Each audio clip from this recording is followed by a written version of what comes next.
नमस्कार दोस्तों, एक बार फिर से स्वागत है आपका मेरे चैनल वेल्थ क्रिएटर पे। तो दोस्तों आज हम एक और आईपीओ के साथ आपके पास आए हैं जिसे डिस्कस करेंगे, डिटेल डिस्कशन जानेंगे इस आईपीओ का। ये आईपीओ मेन बोर्ड लाइन का है जो कि इसी हफ्ते में ओपन होने जा रहा है, नेक्स्ट हफ्ते में ओपन होने जा रहा है। ये है डॉम्स इंडस्ट्री का आईपीओ। बेसिकली डॉम्स जो है वो फास्टर ग्रोइंग स्टेशनरी प्रोडक्ट की मैन्युफैक्चरिंग की कंपनी है और ये स्टेशनरी से रिलेटेड प्रोडक्ट को मैन्युफैक्चरिंग करती है, जिसमें ज्योमेट्री बॉक्स है, पेंसिल्स है, शार्पनर हैं और रबर्स हैं और कलर्स हैं। तो ये इसमें बेसिकली डील करती है।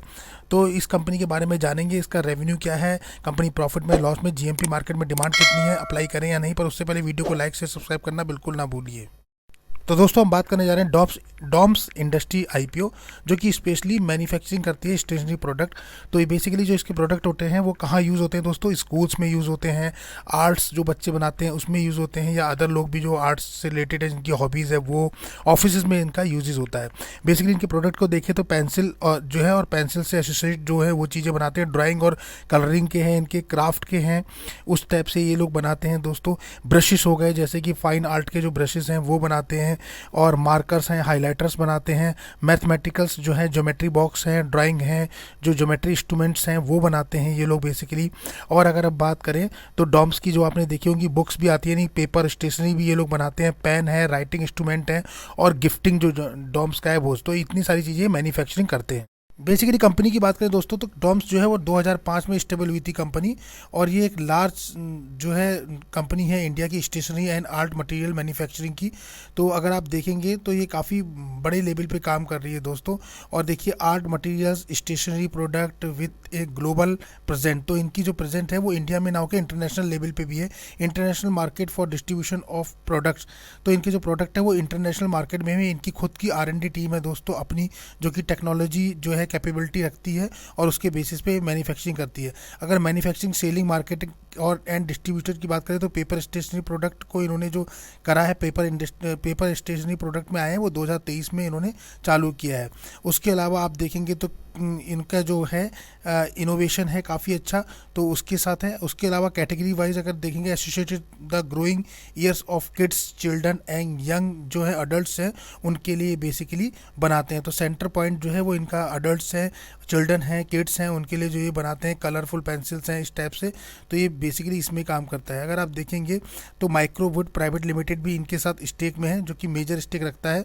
और उसके अलावा हम देखेंगे तो manufacturing paper based packaging material करते हैं, और एक्वाजिशन इन्होंने जो किया हुआ है वो कंपनी ने काफ़ी अच्छा किया है। तो इनके जो प्रोडक्ट मेन है दोस्तों, अगर हम प्रोडक्ट लाइन की बात करें तो पेंसिल और एसोसिएशन में है, ड्राइंग और कार्डबोर्ड जो ड्राइंग के होते हैं वो है, मैथमेटिकल्स ड्राइंग इंस्ट्रूमेंट्स जो होते हैं वो है, पेपर स्टेशनरी है, पेन है, राइटिंग इंस्ट्रूमेंट है, गिफ्टिंग है, मार्कर्स पेन है, क्राफ्ट और हॉबीज़ है, और फाइन आर्ट के जो प्रोडक्ट होते हैं जैसे ब्रशेस होते हैं या कुछ और टाइप के, तो वो इनके प्रोडक्ट सेगमेंट है। वहीं बात करें तो प्रोडक्ट जो है इनके 3770 से ऊपर है दोस्तों डॉम्स ब्रांड के। वहीं वर्कफोर्स की बात करें तो 7850 से ऊपर है। वहीं पैन इंडिया प्रेजेंट की बात करें तो 100% स्टॉक लिस्ट है। वहीं ग्रोथ की अगर हम बात करें, सेल्स ग्रोथ की, तो 72.69% और 73.45% है लास्ट 3 साल में। 11+ मैन्युफैक्चरिंग फैसिलिटी इंडिया में है और 40+ प्रेजेंट है इनकी वर्ल्ड में। तो वर्ल्ड लेवल पे भी इनकी काफ़ी अच्छी है। अगर आउट ऑफ कंट्री की बात करें तो 40 कंट्री में इनकी प्रेजेंट अवेलेबल है दोस्तों, तो काफ़ी बड़ा स्कोप है। वहीं अगर हम देखें तो इनका तो फ्लैगशिप ब्रांड जो डॉम्स का है, एज इन March 31, 2023 की बात करें तो company has March it's present in over 40 country. Company ने जो अपनी प्रेजेंट है वो 40 देशों में बना के रखी है। The company has 29% and 30% market share company के पास है इस समय दोस्तों। ये फाइनेंशियल 23 का डेटा बोलता है। और इसके जो कोर प्रोडक्ट है वो पेंसिल है और मैथमेटिकल इंस्ट्रूमेंट बॉक्स है, यानी कि ज्योमेट्री बॉक्स टाइप के जो आते हैं, और मैथमेटिकल्स जो होते हैं इंस्ट्रूमेंट बनते हैं जो, उसमें बेसिकली इनका मैन्युफैक्चरिंग है। तो पेंसिल और मैथमेटिकल प्रोडक्ट जो है इनका ज़्यादा बिकता है मार्केट में। वहीं अगर हम बात करें दोस्तों तो कंपनी जो है offer well design and high quality stationery product देती है, आर्ट मटेरियल देती है अपने कंज्यूमर्स को, which are classified into 7 categories. तो बेसिकली 7 कैटेगरीज जो है इनके इसमें है। तो अगर फर्स्ट की बात करें तो वही है सोशलिस्ट स्टेशनरी करके है, फिर सोशलिस्ट आर्ट मटेरियल्स करके है, फिर पेपर स्टेशनरी है, फिर आप बात सकते हैं किट्स एंड कॉम्बोज के हैं। उसके बाद ऑफिस सप्लाई करती है ये, हॉबीज़ एंड आर्ट के और जो क्राफ्ट के होते हैं उसमें भी पार्टिसिपेट करके इसके प्रोडक्ट आते हैं। वहीं बात करते हैं दोस्तों 31 मार्च 2023 तक की, तो the company has strong global multi channels distribution network है, जो कि अक्रॉस अमेरिका में है, अफ्रीका में है, एशिया पैसिफिक है, यूरोप एंड मिडल ईस्ट के देशों में तक फैला हुआ है। तो काफ़ी अच्छा स्ट्रॉन्ग ग्लोबली कनेक्ट है कंपनी के पास, और कस्टमर बेस भी है जहां कंपनी अपना ईजिली काम कर रही है। वहीं बात करें दोस्तों तो डॉम्स का जो आईपीओ का इशू साइज होने जा रहा है वो 1200 करोड़ के लगभग का ये इशू साइज है, टोटल इशू साइज की अगर हम बात करें। वहीं अगर इसमें फ्रेश इशू की बात करते हैं दोस्तों तो 350 करोड़ के लगभग का फ्रेश इशू है, और ऑफर फॉर सेल्स की बात करते हैं तो 850 करोड़ के लगभग का है। तो छोटा सा एक नेगेटिव पॉइंट यहाँ ये बनता है कि ऑफर फॉर सेल का पोर्शन जो है वो थोड़ा सा ज़्यादा है, 850 करोड़, जो कि एक नेगेटिव इम्पैक्ट डालता है अपने इन्वेस्टर पे। इन्वेस्टर को थोड़ा सा बिलीव कम हो जाता है जहाँ ऑफर फॉर सेल यानी कि जो है प्रमोटर अपनी होल्डिंग बेच के, हिस्सेदारी बेच के निकल रहे हैं। पर अगर वहाँ फ्रेश इशू की बात करें तो काफ़ी कम है, 350 करोड़ का ही है, पर फ्रेश इशू भी है, तो इसका मतलब थोड़ा सा इन्वेस्टर को फेथ हो जाता है। अब बात कर लेते हैं फंडामेंटली और फाइनेंशियली कंपनी कितनी स्ट्रांग है दोस्तों, क्या क्या कंपनी के फाइनेंशियल है और क्या कंपनी इंडिकेट कर रही है, फाइनेंशियल पैरामीटर कितने स्ट्रांग है, तो ये डिटेल्स में जानेंगे। तो सबसे पहले बात कर लेते हैं कि कंपनी का जो अगर रेवेन्यू की हम बात करें दोस्तों तो वो 77% के लगभग यहाँ दिखाई दे रहा है, तो रेवेन्यू इंक्रीज हुआ है 77%। और वहीं पैट की बात करें, प्रॉफिट आफ्टर टैक्स की बात, तो 500 टाइम है, सोचिए मतलब 500% के लगभग का प्रॉफिट दिया। और ये रिपोर्ट है 31 मार्च 2022 की, और 31 मार्च 2023 यानी कि लास्ट 2 ईयर्स में कंपनी में रेवेन्यू में 77% का ग्रोथ दिखाया है, और प्रॉफिट आफ्टर टैक्स में 500% के लगभग का ग्रोथ दिखाया है लास्ट 2 ईयर्स में। अब बात कर लेते हैं लास्ट 3 ईयर के फाइनेंशियल की क्या दिखा रहा है 2021, 22, 23 की हम बात करेंगे दोस्तों। यहाँ सबसे पहले हम एसेट की बात करते हैं, कंपनी का एसेट क्या कह रहा है। तो देखिए दोस्तों 457 करोड़ था 2021 में, बढ़ के 22 में हो गया 497 करोड़, और 23 में बढ़ के हो गया 649 करोड़ के लगभग, 39 करोड़ के लगभग। काफ़ी अच्छा एसेट में ग्रोथ दिया है कंपनी ने। रेवेन्यू पीस की बात करें तो वहीं 408 से स्टार्ट करा कंपनी ने 2021 में, 22 में बढ़ के 686, और 23 में बढ़ के 1216 करोड़ हुआ। काफ़ी अच्छा रेवेन्यू का भी आप देखेंगे बहुत बढ़िया दिया। प्रॉफिट आफ्टर टैक्स में तो कमाल ही कर दिया है, जहाँ माइनस में कंपनी थी 2021 में -6 करोड़ में, वहीं बढ़ के 22 में 17 करोड़, और 23 में 102 करोड़, लगभग कितने गुना का प्रॉफिट दे दिया, 500 गुना के लगभग आपको दिखाई दे रहा है, जो कि यहाँ क्लियर दिख रहा है। वहीं बात करें नेटवर्थ की दोस्तों, तो नेटवर्थ वहाँ 233 करोड़ के लगभग था 21 में, 22 में बढ़ के 247 करोड़ हो गया, और वो 337 करोड़ हो गया 2023 में। तो नेटवर्थ में भी काफ़ी इंक्रीमेंटल दिया है कंपनी ने। रिजर्व कंपनी के पास काफ़ी अच्छे हैं, और ईयर बाई ईयर इंक्रीज हो रहे हैं। 233 करोड़ था 21 में, 22 में बढ़ के हुआ 246, और 23 में बढ़ के हो गया 337 करोड़। वहीं बोरिंग की अगर बात करें तो 21 में बोरिंग था कंपनी में 97 करोड़ का, जो कि 22 में घट के हो गया 84 करोड़, और 23 में थोड़ा सा बढ़ के फिर से 100 करोड़ के लगभग पहुंच गया है।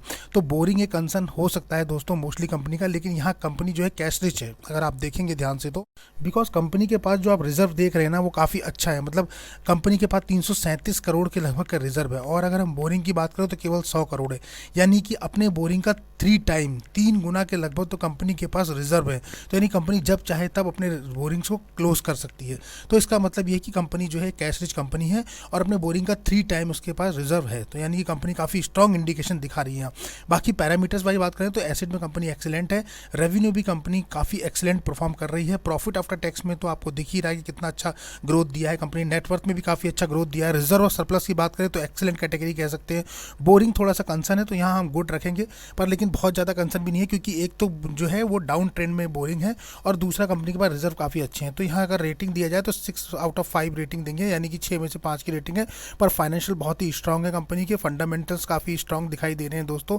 तो इस हिसाब से जो अगर ओवरऑल देखा जाए तो कंपनी काफ़ी अच्छी है, कंपनी कैश रिच है, कंपनी के पास अपने रिजर्व और सरप्लस पहले से ही है, कंपनी का प्रॉफिट जो है वो बढ़ता जा रहा है, कंपनी का बोरिंग जो है डिक्रीजिंग ट्रेंड में है, एसेट बढ़ता जा रहा है, रेवेन्यू बढ़ता जा रहा है। तो कुल मिला के अगर आप देखेंगे तो कंपनी फाइनेंशियल तौर पर काफ़ी स्ट्रांग इंडिकेशन दे रही है। वहीं बात कर लेंगे की परफॉर्मेंस इंडिकेटर्स की, वो क्या बोल रहे हैं दोस्तों, तो वो भी काफ़ी अच्छे एक्सीलेंट इंडिकेटर्स दे रहे हैं। रिटर्न ऑफ इक्विटी आरओई की बात करें तो 34% है, जो कि मोस्टली अगर हम मोर देन 15% से ऊपर एक्सीलेंट कैटेगरी आती है। तो यहाँ 34 है, तो आप सोच सकते हैं कितना अच्छा आरओसी है। आरओसी की बात करें तो वो भी 15% से ऊपर जनरली माना जाता है। तो यहाँ आरओसी की बात करें तो 33% यहाँ भी है, तो 34-33 आरओसी है। डेब्ट टू इक्विटी 0.28 है, वो भी काफ़ी अच्छा है। अगर आप देखेंगे तो बिलो 1 है, यानी कि अगर बिलो 1 से नीचे होता है तो काफ़ी अच्छा माना जाता है। तो डेब्ट इक्विटी भी एवरेज में काफ़ी अच्छा दिखाई दे रहा है। ईपीएस की बात करें तो 18 के लगभग है, 18.29, जबकि 13 से ऊपर एक्सेलेंट कैटेगरी मानी जाती है। RON की बात करें, RONW रिटर्न ऑफ नेटवर्थ की बात करें तो वो भी काफ़ी अच्छा है दोस्तों, 15 से 18% अच्छा माना जाता है, काफ़ी बढ़िया। और यहाँ 28% के लगभग कंपनी का RONW है। तो फाइनेंशियल इंडिकेटर जो पैरामीटर बता रहे हैं, जो की परफॉर्मेंस इंडिकेटर्स है, वो भी काफ़ी अच्छे हैं। ऑल की परफॉर्मेंस इंडिकेटर स्ट्रॉन्ग फिलर दे रहे हैं कि कंपनी फंडामेंटली फाइनेंशियली काफ़ी स्ट्रॉन्ग है और लॉन्ग टर्म के लिए विजन रख सकते हैं। जो लोग लॉन्ग टर्म के लिए विजन रखना चाहते हैं वो यहाँ देख सकते हैं कि हाँ, लॉन्ग टर्म में कंपनी अच्छा परफॉर्म करेगी। लास्ट 3 ईयर्स में काफ़ी अच्छा परफॉर्म किया है। तो कंपनी के फाइनेंशियल पैरामीटर की बात करें तो सुपर से ऊपर बोल सकते हैं दोस्तों कि काफ़ी अच्छे फाइनेंशियल पैरामीटर है। अब ऑब्जेक्टिव ऑफ इशू की बात करते हैं कि डॉम IPO का ऑब्जेक्टिव क्या है दोस्तों। तो ऑब्जेक्टिव है processing to part finance the cost of stability in new manufacturing facility, यानी कंपनी को अपनी न्यू मैन्युफैक्चरिंग फैसिलिटी लगानी, एक्सपेंड इट्स प्रोडक्शन कैपेसिटी को बढ़ाना है इसको, wide range of writing instrument, water colour, pens, marker and highlighters. तो basically जो डिमांड है मार्केट में वो इनके वाटर कलर्स की है, पेन की है, मार्कर की और हाइलाइटर की बहुत ज़्यादा है। तो उस पर ये लोग नई मैन्युफैक्चरिंग यूनिट लगा के उस के लिए ये फंड्स रेज कर रहे हैं। और दूसरा है जनरल कॉर्पोरेट पर्पस। तो काफ़ी अच्छा गोल है, कंपनी का विजन बिल्कुल क्लियर है, दिखाई दे रहा है कि कंपनी अपने ग्रोथ पैटर्न पे है और काफ़ी अच्छा स्कोप है आगे इन फ्यूचर।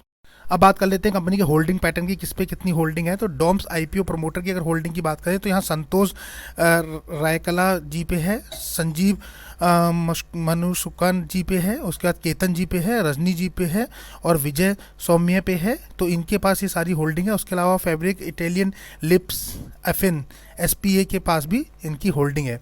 तो अगर शेयर होल्डिंग की बात करें प्री इशुएंस तो 100% के लगभग इनके पास है।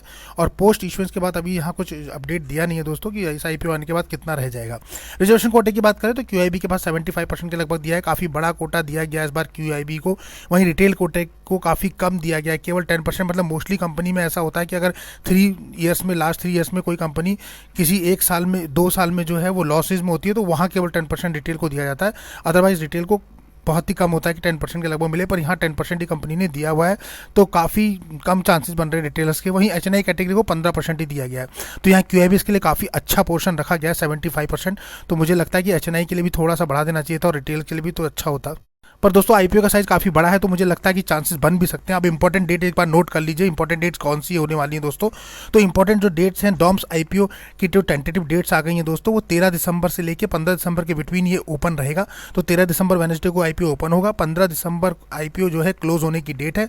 बेसिस ऑफ अलॉटमेंट आपको 18 दिसंबर को मिल जाएंगे, क्योंकि फ्राइडे का सैटरडे संडे आएगा तो वो काउंट होता नहीं है। मंडे को आपको अलॉटमेंट मिलेंगे, ट्यूसडे को आपके रिफंड इनिशिएट हो जाएंगे, यानी कि 19 दिसंबर को। क्रेडिट आपके डीमेट अकाउंट में जो शेयर है वो 19 तारीख को ही दिखेंगे, 19 दिसंबर को। लिस्टिंग इसकी आपको 20 दिसंबर को दिखेगी वेडनेसडे के दिन। तो कट ऑफ टाइम हमें याद रखना है जो कि 15 दिसंबर है और शाम 5 बजे से पहले इस IPO में अप्लाई कर देना है जो लोग करना चाहते हैं दोस्तों। यहाँ कोई रिकमेंडेशन नहीं है, आपको अपना रिस्क और अपना एनालिसिस करके ही देखना है। हमने आपको पूरा एनालिसिस दिखाया है, वहाँ आप देख सकते हैं। अब ग्रे मार्केट प्रीमियम की बात करें, वहाँ क्या डिमांड चल रही है दोस्तों। तो ऐसा सच अभी कोई डिमांड दिख नहीं रही है, बिकॉज क्योंकि अभी तक प्राइस बैंड कंपनी ने डिसाइड नहीं किया है पर फिर भी प्राइस बैंड के ना होने के बाद भी GMP काफ़ी अच्छा है। देख रहे हैं आप 200 रुपये लगभग GMP पर शेयर चल रहा है, जबकि अभी तक कुछ अपडेट कंपनी ने दिया नहीं कि प्राइस बैंड क्या रहने वाला है। फायर रेटिंग भी अभी तक कुछ दिख नहीं रही। 1200 करोड़ के लगभग का ये IPO है। 13 दिसंबर ओपन होगा, 15 दिसंबर क्लोज, 18 दिसंबर को अलॉटमेंट देखने को मिलेगा और 20 दिसंबर को आपको लिस्टिंग देखने को मिल जाएगी। वहीं बात करें तो टाटा टेक्नोलॉजी के IPO की तरह वहाँ भी फाइनल प्राइस नहीं आया था, पर उससे पहले ही डिमांड आने लग गई थी मार्केट में। सेम इस IPO में भी देखिए हाई डिमांड GMP मार्केट में चल रही है। 200 रुपये पर शेयर इस समय चल रहा है दोस्तों। अब क्या प्राइस बैंड आने वाला है ये तो हम आपको जल्दी अपडेट करेंगे, जैसे ही इसमें अपडेट होगा हम आपको अपडेट करेंगे। पर 200 रुपये पर शेयर आज की डेट में GMP मार्केट में चल रहा है। तो मैं मानता हूँ अगर 500, 600 या 700 रुपये भी पर शेयर होगा, उसके हिसाब से भी 200 रुपये के हिसाब से 20 से 25% की डिमांड तो दिखाई दे रही है। तो अभी हम देखेंगे आगे और डिसाइड करेंगे कि इसमें हमें अप्लाई करना है नहीं करना है, जब फाइनल सब्सक्रिप्शन आएगा या पहले दिन का सब्सक्रिप्शन आएगा उसके बाद। तो बस ये छोटा सा वीडियो था। वीडियो आपको पसंद आया तो उसको लाइक, शेयर और सब्सक्राइब करना बिल्कुल ना भूलिए। मिलते हैं अपने नेक्स्ट वीडियो में, तब तक के लिए नमस्कार।